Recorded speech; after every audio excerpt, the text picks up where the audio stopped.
mga ka-OFW ko.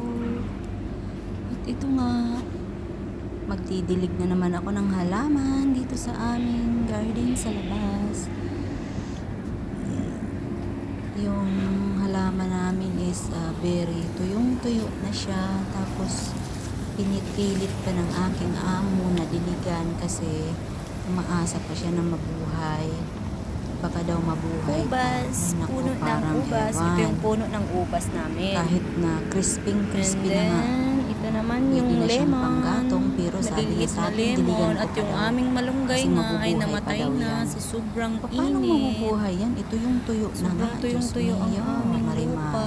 So, kaya kailangan So, ayan na, wala araw-araw ko akong maisip siyang na didiligan. Ipopos, Kaya kaya araw-araw dito din lang ako akong paikot-ikot nandito. sa aming And garden. then, ito namang At prutas kumukuha na ng ito video ay para meron ang akong maipost sa prutas araw na ng ito. mga Arabo Ayan nga na yung tinatawag dates na namin.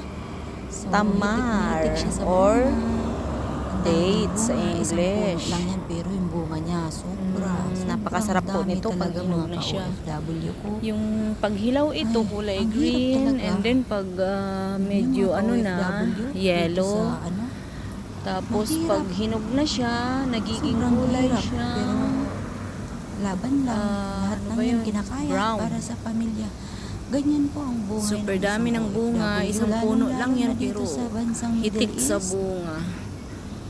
Ayan. And then ito ang Napakahirap, aking kaso hose na kailangan talagang lumaban. ginagamit sa pagdidilig. Kailangan natin kayanin.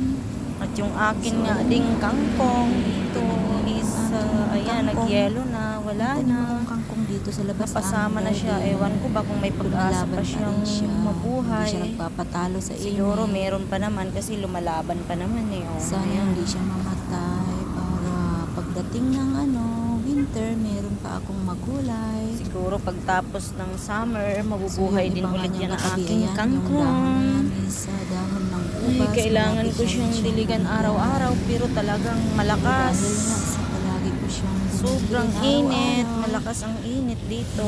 Malaban din siya. Kapit lang, sabi pa.